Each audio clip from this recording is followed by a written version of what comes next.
So can you tell us what you're doing today and Right. what it's for What it's for? and the time scale? Okay, now out there is a lovely day full of joy and anglers waiting to come in here because it's probably going to rain at some point. And I'm here to draw and paint. But next door is the magazine I work for, which is Fly Fishing and Fly Time. And it's a golden opportunity to get ahead, actually, because editorials, when you're a jobbing artist, which is basically what I am at this moment, you don't have any safety net of time.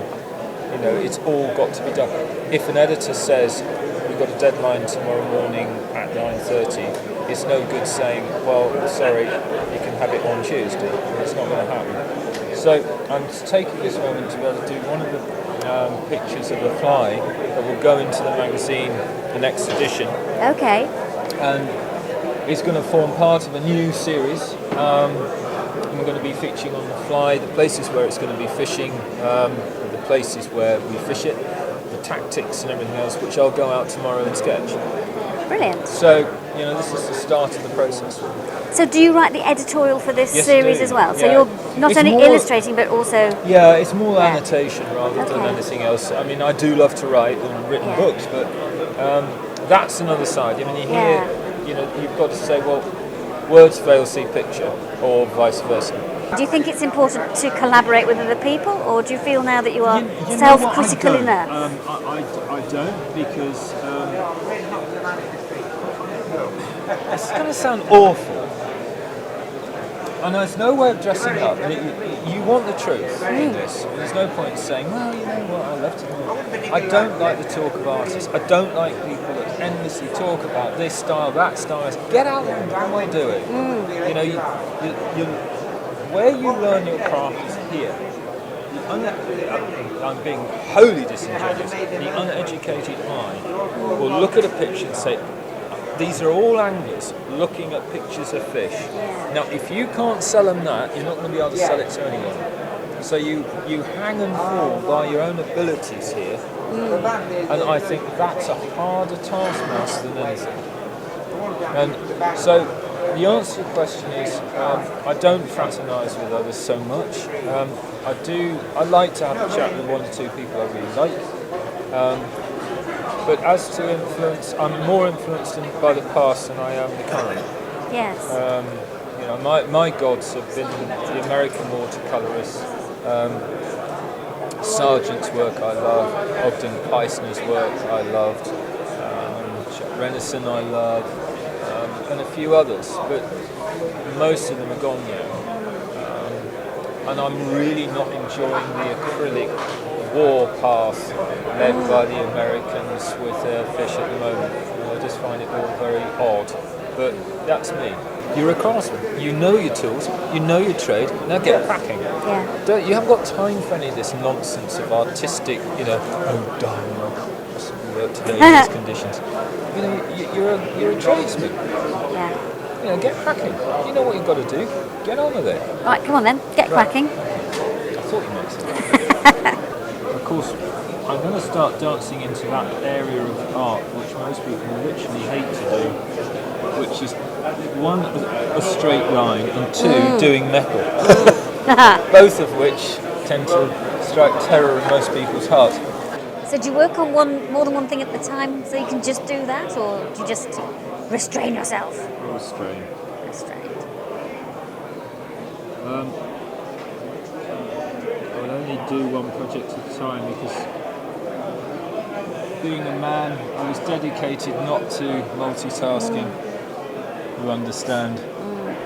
We're told that we probably need to be able to balance all our different projects, but I think that's one of the hardest things we find. What are they asking you for then? Whatever I give them. Yeah. They're grateful. No, Yeah. they're not. I mean, this is how I do it, and you know, everyone's fairly happy with that. So now we're going to go into this nightmare colour here, this pink.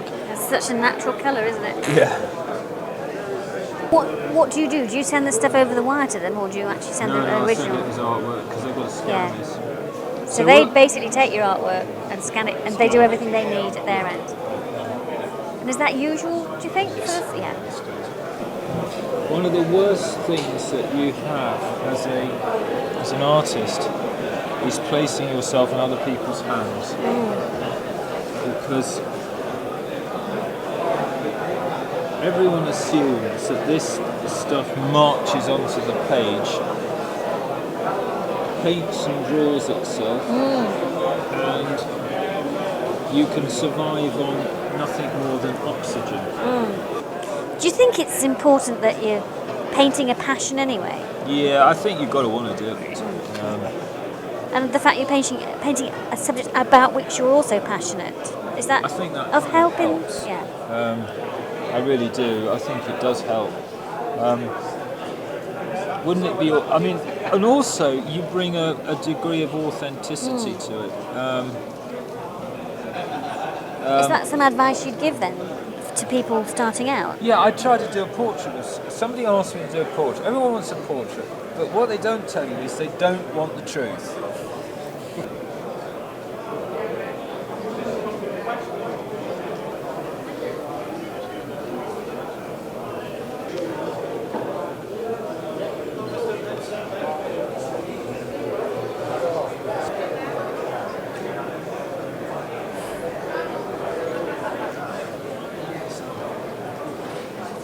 Your 5 top tips towards success. Oh, crikey. One, choose subjects that you are completely conversant with. Don't stray outside too much of your comfort zone. Luck and tenacity. I don't know whether that's 2 questions, but luck plays a huge role. Being in the right place. I mean, I was fortunate enough to be introduced to somebody who liked what I did, got my first book illustration. I guided the then editor of Trout Fisherman, John Wilshire, and John said, "Oh, I like what you're doing. Could you write about it?" I said, "No." And I tried, and I honed it, and it got published. Got that one thing published. That led on to something else. That led on to something else, and I ended up doing stuff for the Daily Telegraph and illustrating it all along. And then when you become the complete package, people buy into what you're doing. So luck, yeah, I mean, being in the right place at the right time, and there's no way that you can actually engineer that. But I would go to places where there are people that are likely to commission your stuff. Don't stand out, and don't be shy. Don't be shy. Be proud of what you are, who you are, and go out there and grab it. You've got one life, go and grab it. Charles Jardine, thank you very much. It's a pleasure.